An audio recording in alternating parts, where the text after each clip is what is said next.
You can rely on Flash to get it done. I hope this turns out like Nina Zerg's recap. What was Nina Zerg's recap? Cheese sandwich? I missed that. idea. Is that like a blog? Yeah, I guess it is. She wrote a recap before it even started.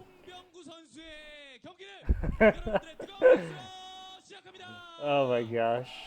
Nina's crazy, dude. I want to be a legend like Nina one day. Absolutely, dude. Same. But we have Stork now versus the bot. Can he come out victorious? So far, the bots have been very victorious overall. But this time around... Samyang-gu fighting! Samyang-gu! Oh gosh, super excited. So here is our Protoss player, Samyang-gu! Over here in the bottom right-hand corner, a Fighting Spirit. In the bottom left is that white Terran Protoss MJ bot. I think probably the most inferior of the bots. We'll have to see if that crazy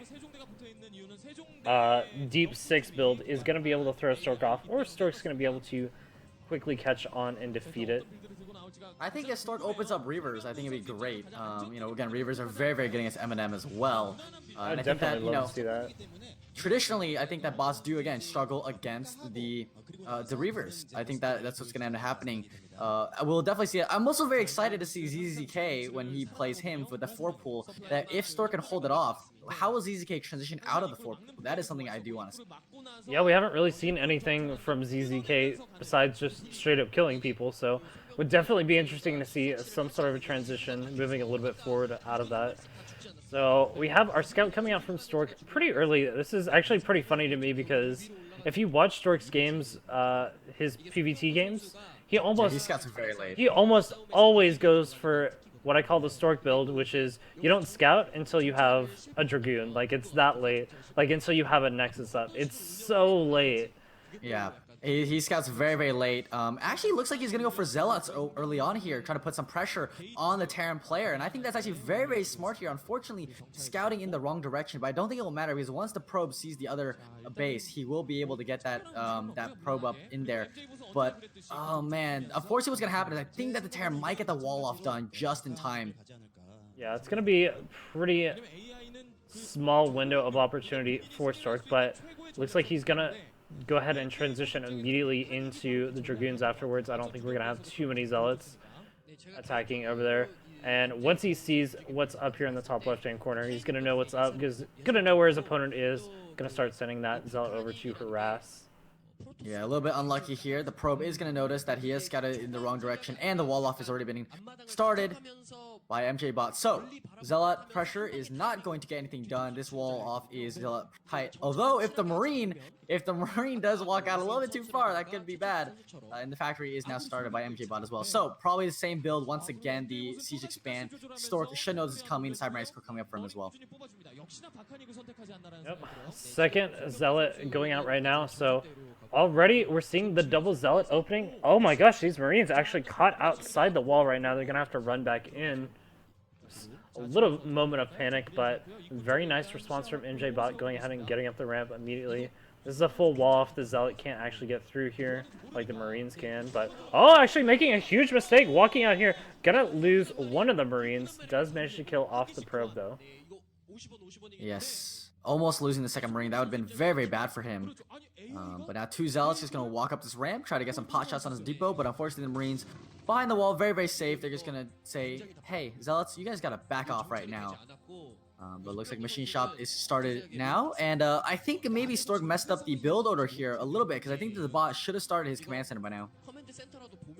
Yeah, it's possible having to change up the build order just a little bit to get that faster tank out, make sure that he's not taking too much damage.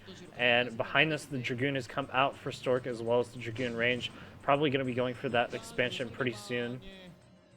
Yep, he is started the command center now for the MJ bot, and the Nexus will probably come out from Stork relatively soon. Actually, no, I think that he's going for the robotics facility. Just put something down next to his pylon at the most southern portion of his base.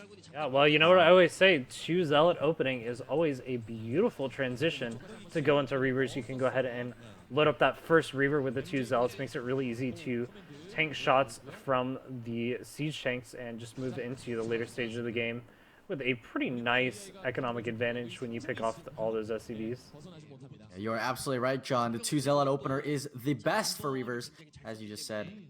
It's so powerful, man. Like, 'cause honestly, you can basically do like a pseudo bulldog as well with the build, because what you do is you just walk up with the Zealots and you can try to push up the front with Dragoons at the same time. It's just so powerful. Yeah, I love all the pressure that Stork is putting on his opponent. Feeling really confident about just putting on a lot of pressure and containing his opponent for right now. The robotics facility has finished. He's going to go into that Reaver check right away as you're going to go ahead and get the observers a little bit earlier. Ooh, the Zealot providing just a touch of vision right now. The AI not migrating his Marines back, losing a couple Marines right now. It's actually really good from Stork here. He's abusing the fact that his AI does not have it. Siege tank is finally finished though, but unfortunately for him, losing a bunch of those Marines. And he is going for the Reavers. Yes, the support bit is coming down. Yeah, very nicely done by Stork so far. Getting a very strong advantage. He's going to have his natural up before his opponent. Or at least, I guess, at about the same time. He's already done a decent amount of damage to the Marine count, which is going to be vital for cleaning up these drops as they come in a little bit later. And it doesn't look like MJBot has actually remade many of those Marines. No, he hasn't. He's lifting up his barracks right now. He's going to start remaking them as soon as the barracks lands. And he also has the engineering bay coming up right now. So Stork will have a small timing window here. But generally, I think what I've seen from MJBot is that he will make the turrets in very defensive locations around his siege tanks, but not along the middle line. So there is avenue. Never mind. Looks like I'm wrong. Missile turret is going down at his main instead of the tanks. Generally, last time we saw him do this build, he put the turret right next to the 2 tanks in the very beginning. Yeah, it seems like he kind of generally puts them towards the center, though. So there's definitely an avenue of attack around the outside areas of the space. There's that second turret up on the high ground, and this third one over here by the CC. But the outside areas of the base is not protected all that well. Still definitely avenues of attack to get in there. And with the 2 Zealots being able to drop those and soak up some of those tank shots, it's not going to be too hard to get a couple of good hits. Yeah, the commentator is just pointing out that there is a lot of room in the back where siege tanks looks like cannot hit. The turrets does not reach there. And so there's a lot of room. They're pointing that out constantly for the main and the natural. And Stork looks like he might even consider trying to taking that third base. Yeah, he's already got a pylon building over there. And here comes the drop. I'm definitely going to see how well that the AI can deal with this. I go straight into the main base, looking to start doing some damage directly onto. He sees the racks too with the shuttle. And he's going to scare up. Nice shot, killing 4 of the Marines right there. He's gonna have to unload the second Zealot soon and then go for the SCVs, but no reaction here from the Protoss, or from the Terran, sorry. Yeah, very nice micro on this Reaver so far. This is the stuff that we love to see coming out from Stork, but he's got to be careful with this Reaver right now. 2 more tank shots, definitely going to be able to take that down. He's not paying attention to the shuttle. Oh! Okay, barely makes it out. I would have cried, dude. I would have cried if he actually lost there is, that. again, room here in the back. Here come the SCVs. They will, some of them will get pulled, but not all of them. Always got to make sure the Reaver doesn't get hit. There you go. Okay, pulls it back just in time. The shuttle. So careful. Yeah, absolutely. But now he's really powering up here to these 6 gateways, and he's already got Citadel of Doom because he's seen the extra racks. He knows what he needs to do. He needs to get the second Reaver out, most likely, and start going for those Templar. But also at the same time, grabbing a third base. His macro is going to start kicking in about 2 minutes. So the Terran does have a very small timing window of attack right here. Yeah, I'm not going to lie. Looking at the armies right now, looking at the tech that's gone down, Stork is looking just absolutely fantastic.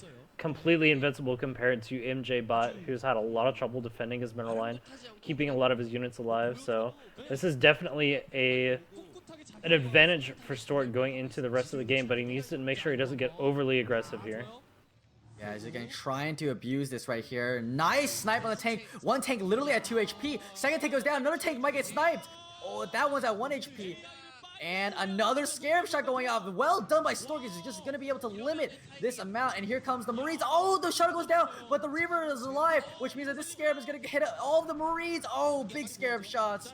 That just might be game. Oh, yeah, honestly, that's so many units going down right now. The medics are going to start dying off now as well. This last siege tank going to be going down. This is beautiful play by Stork, just finding small advantages to actually take down his opponent. I believe there's still 1 siege tank on that high ground, so it's going to be difficult for him to push down any further, but I mean, this push has already done its job of limiting the army very cost efficiently, and he can just sit out here for as long as he wants, wait for that macro to catch up, and just overrun his opponent.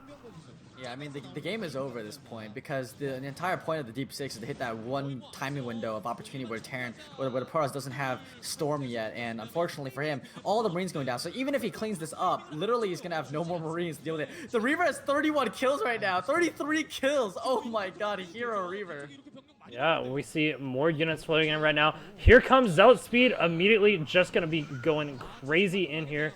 Needs to get some vision on the high ground, snipe off that tank. Once that tank goes down, that's all of the defense for MJ, but Zealots everywhere, Dragoons everywhere. Reaver, man. And then Stork making this look easy. Yeah, really easy, man. 40 kill Reaver, or 39 kills, sorry. But just, oh my God, unbelievable Reaver control there from Stork in the very beginning, managing to kill off a lot of tanks, slow down the push, and now the AI has nothing left. And honestly, I think if I was just the programmer at this point, I would just give up. I would just like go over and say, all right, we lose. All right, we lose. Just go over and I'll QQ for your bot. I don't know. Honestly, like if I were programming a bot, I would definitely program some BM into that. You know, where it's like Protoss Lift dump. off your command center. Yeah, like lift off the command center, float it to the corner, and be like Protoss dumb race. All that kind of just like so it just BMs you all the way through. Very well done by Stork though, winning the first game versus MJ bot. Yes, absolutely. And this is what, you know, what really separates the pros from really like amateur players. They know exactly what they're doing. They know exactly what kind of build they're going for. And there's all those small little ideas that Stork has of just targeting down the tank, getting the AI, because like, let's be honest here, MJ Bot's micromanagement actually might not be that great, considering that he let the tanks get away from him a lot of the time. And Stork really abused that portion of the AI to his fullest advantage, sniping up so many tanks in the early game. Yeah, really nicely done. And I think we've already seen from Stork, the key to winning seems to be just going for a lot of early trades early on. He feels pretty comfortable with his micro enough that as long as he's able to keep the computer from actually getting up to a high enough number of units, that he's always going to be able to trade favorably. Because as the Judson in our chat says, bot seems like it needs to get a macro advantage and a lot of units to take advantage of the high APM. I think that's absolutely true. Stork finding a way to just trade early on, keep those numbers low, and that's really what's enabling to win. Yep, absolutely. And so ZZK, the 4-pulling Zerg, is the next one up, and that one is going to be a very interesting game. I'm actually very excited to see what ZZK can do against them. I think Stork should know that a 4-pull is coming and might open up 2-gate in response to that. But again, I want to see how ZZK is able to transition out of the 4-pull. If Stork loses to a 4-pull, I will just... I will literally not stop laughing for the rest of the night. I will break. Yeah, I mean, it's Python, and Python, to be honest, is not a very good map for the Forge fast expand. Honestly, on Python, if anything, as Protoss, I like to go for the LML build. I don't know if people know what it is, but it's basically you go for a in-base gateway, and it's kind of like the 21 Nexus build where you go gateway first as on like Circuit Breaker or Fighting Spirit, but you also get a Forge in your main and then build a pylon out at the front of your Nexus to build cannons. So we'll see if he does that. It's very, very safe.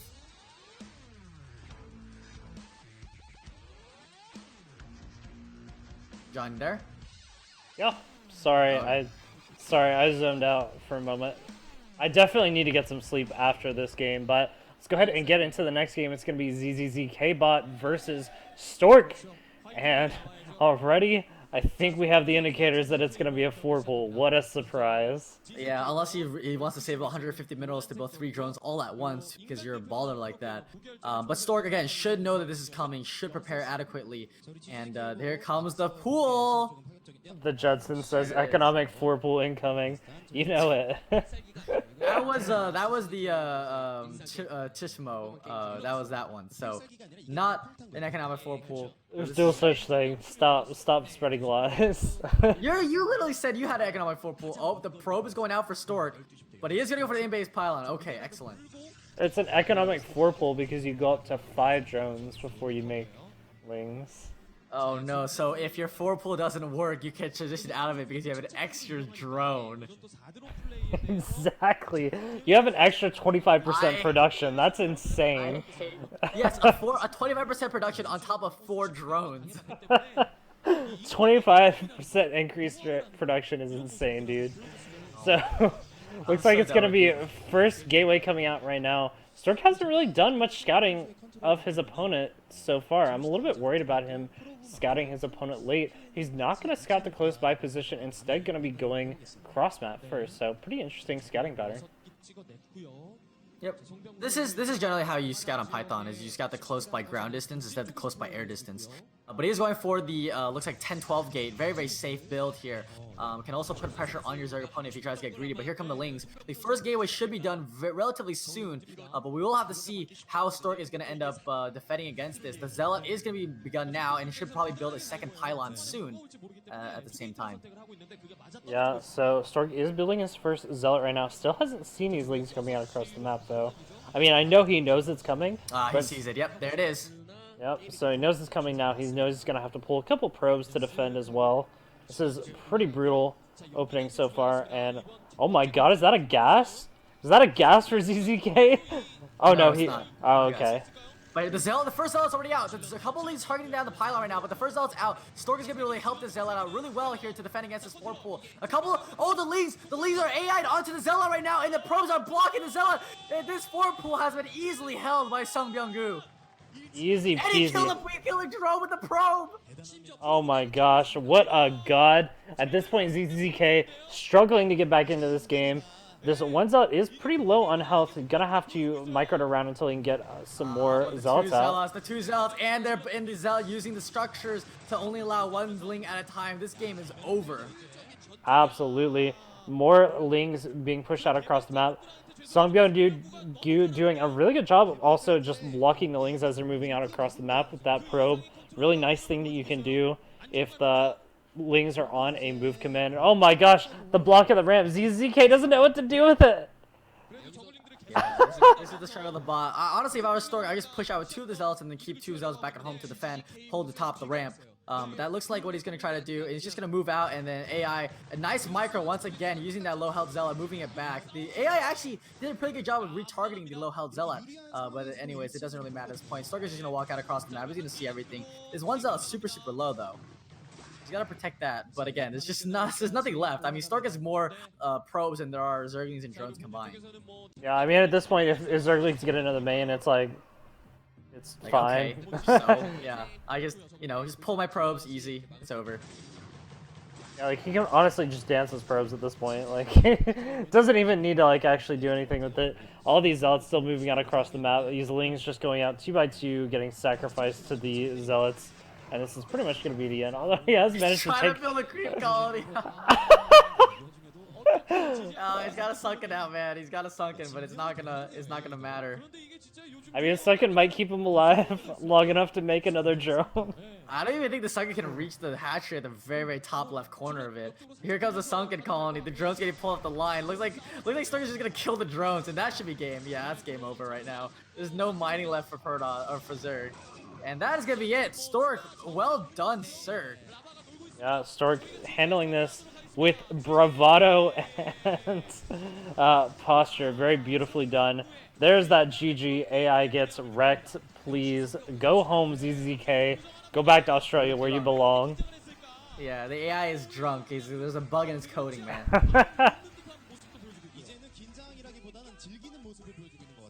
A literal god, Tasus. A literal god! Beautiful stuff, beautiful stuff. And look at Song Byung-gu. Look at Stork right now. He's just like ice cold, dude. This is what it takes to beat an AI bot.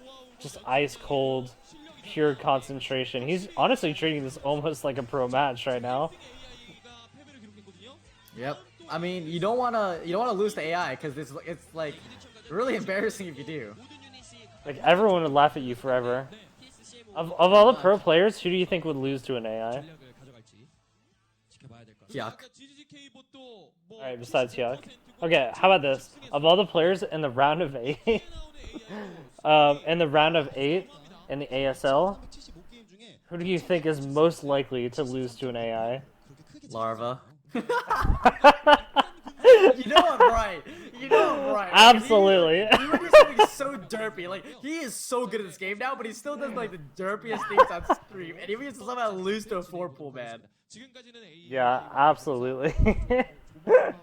Oh my gosh, I love how that was like no hesitation at all. You're like, I mean, Larva. no, 'cause, like, who else? Like, let's look at it, right? Obviously, Bisu is never gonna lose to one. Rain, like, Rain is never gonna lose to one. Flash is actually Flash can do something really derpy as well. He might like be like, I can beat the AI no problem because 4TCC gets 4-pool and loses or something like that. I mean, I have seen a game where Brittany beat him, so. No, that is true. Cheese Sandwich says Rain. I don't know. Rain's case too cautious sometimes, and he's too smart. I don't think he'd lose. I don't think Rain would lose to any kind of early game shenanigans. I don't know if he got like if he played against like a Zerg AI that did nothing but turtle, he might lose. That is true. There's a distinct possibility that could happen. But I think as far as just these standard AIs won't matter. Looks like Yeah, probably not. Looks like we're gonna be going into that third game. Last one, Tismo, the king of the bots. We'll see if it can take down Stork.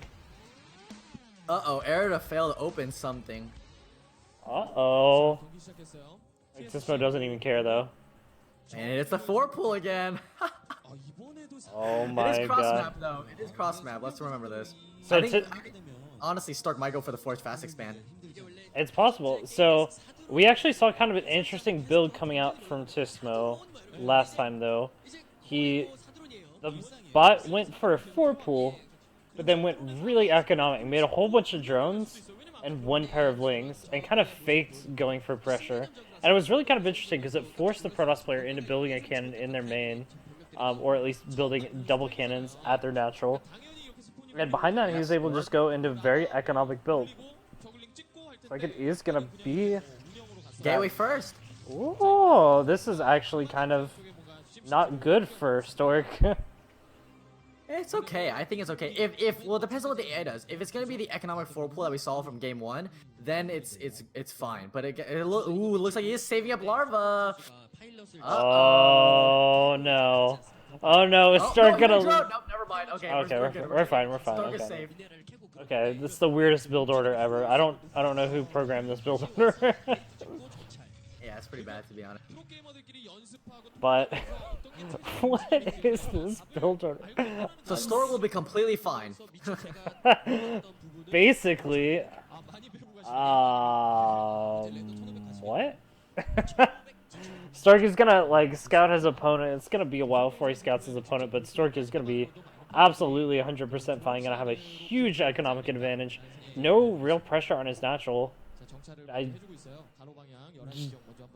This is why this build is not very common, guys. This is why you don't go economic 4-pool.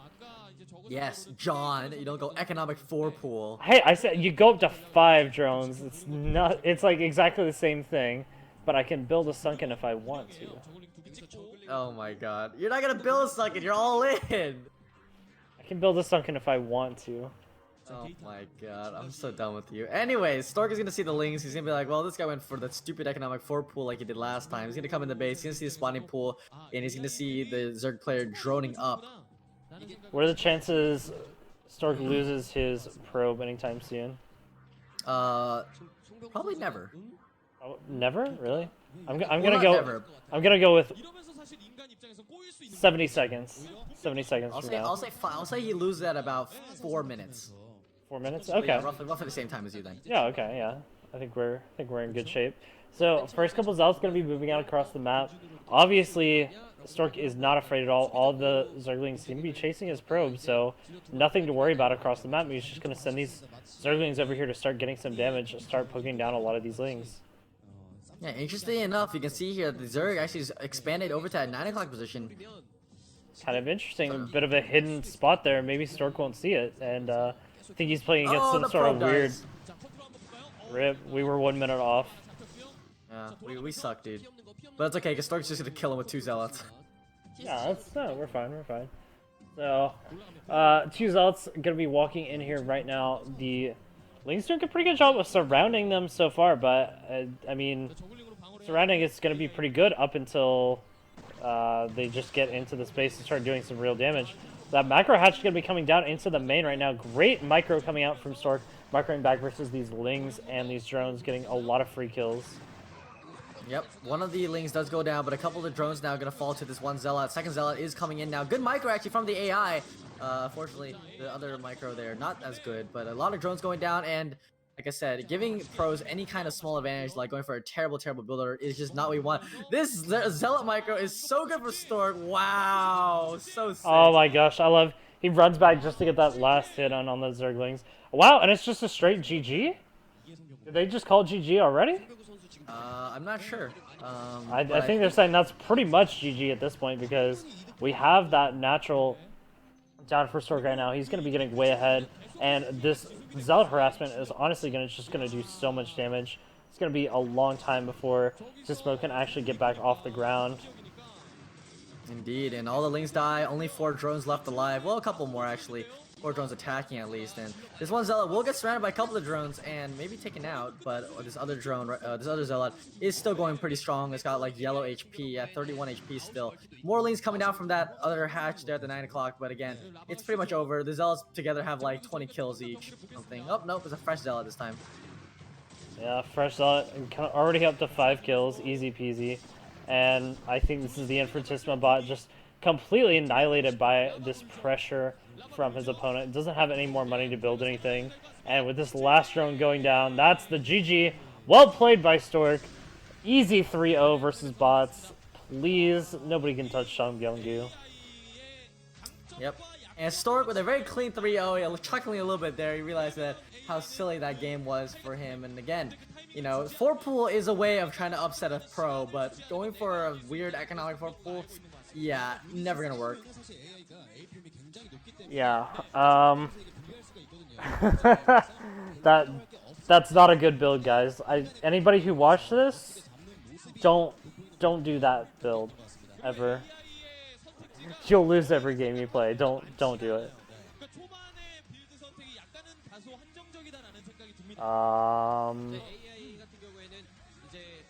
That was interesting. I mean, honestly, like, even just doing that build with, like, a 9-pool. Like, just imagine that entire game. It's, like, so different with a 9-pool. Yeah, exactly. It's super weird. I don't know why it does that weird build. I guess it's just to mess with people.